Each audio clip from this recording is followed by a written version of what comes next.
pessoal! Vamos falar sobre o Barroco? Eu sou a Denise e este é o Letras na Rede.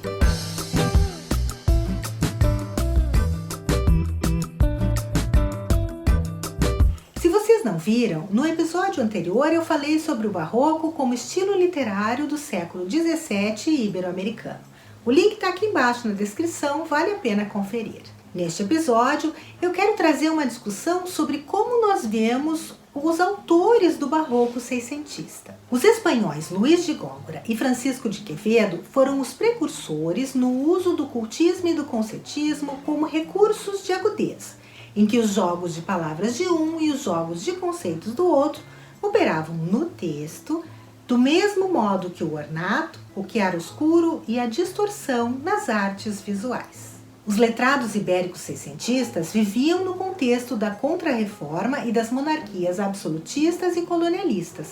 A poderosa Igreja Católica, por exemplo, legou inúmeros nomes de homens e de mulheres à tradição literária da época, como o Frei Jerônimo Bahia, a Soror Violante do Céu e Soror Mariana Alcoforado, entre outros.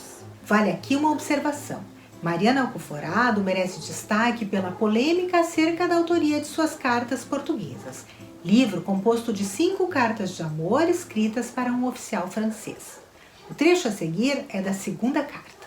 Ai, que ilusão a minha! Demasiado sei eu que todas as emoções que em mim se apoderavam da cabeça e do coração eram em ti despertadas unicamente por certos prazeres, e como eles, depressa se extinguiam. Publicadas primeiro em francês como uma tradução, a autoria levanta dúvidas até hoje. Foram escritas por ela ou por seu tradutor? Um caso exemplar em que personagem e autor se confundem para gerar um questionamento que não existiria se as cartas tivessem sido escritas por um homem. Agora, cruzando o Atlântico no contexto colonial do século XVII, o Barroco na América Latina conjugava a tradição católico-cortesã europeia por um lado a uma realidade cultural local e miscigenada.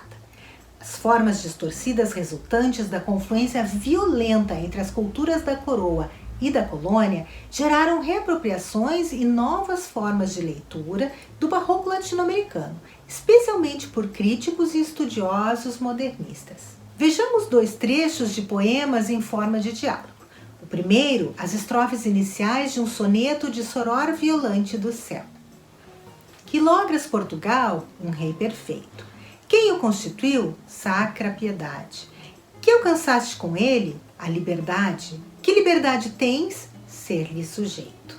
O segundo parte de uma sátira de Gregório de Matos, escrita em forma de sétimas. Quais são os seus objetos? Pretos. Tem outros bens mais maciços? Mestiços. Quais destes lhes são mais gratos? Mulatos. Dou ao demo os insensatos, dou ao demo a gente asnal, que estima por cabedal pretos, mestiços, mulatos. Para o escritor cubano Alejo Carpentier, a intercalação entre o passado europeu e presente americano, como a gente vê nesses 2 poemas, fez do Barroco o estilo próprio da América portuguesa e hispânica, colonial, católica e escravista. O estilo passou a ser entendido como uma manifestação em que a subalternidade histórica da mulher e do mestiço, sobreposta a um aparato de domínio quase medieval e católico, possa assim explicar a alma atribulada de nossos primeiros poetas barrocos, segundo afirmou Maria José Rossi em seu artigo Cartografias del Barroco em América Latina. Isso fez com que as letras barrocas se tornassem um instrumento de domínio colonial construído sobre as próprias contradições da colonização. Afinal, os escritores do Barroco seiscentista seguiam temas e formas de seus pares europeus em plena colônia americana, o que o professor da USP, Alfredo Bozzi, chamou de ecos do Barroco. Homens e mulheres letrados, nascidos e ou formados na Península Ibérica, como o próprio Gregório de Matos e Manuel Botelho de Oliveira no Brasil e Juan del Valle Caviedo no Peru, muitos deles eram religiosos católicos, como Bernardo de Balbuena, bispo de Porto Rico, Padre Antônio Vieira, no Brasil e em Portugal, e Soror Juana Inés de la Cruz, no México.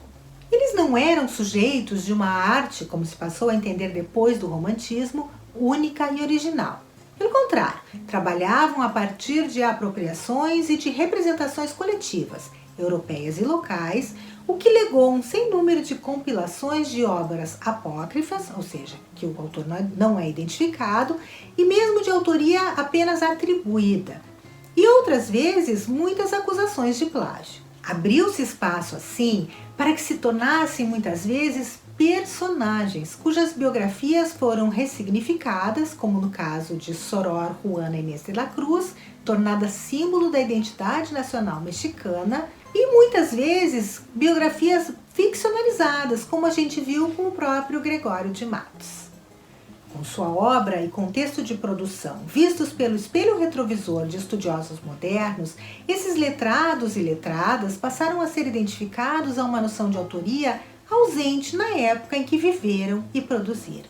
Não percam o próximo vídeo em que eu discuto como as interpretações modernas do barroco do século XVIII brasileiro voltam-se sobre si mesmas e repercutem nas artes e na arquitetura modernistas de nosso país. Até lá! Ficou com alguma dúvida? Você pode deixar suas perguntas aqui nos comentários deste vídeo ou interagir com a gente nas nossas redes sociais. Todas as terças e sextas trazemos novos conteúdos para você. Quer ficar por dentro de tudo? Aproveita e segue a gente. Você nos encontra em todas as mídias pelo @letrasnarede. Até mais!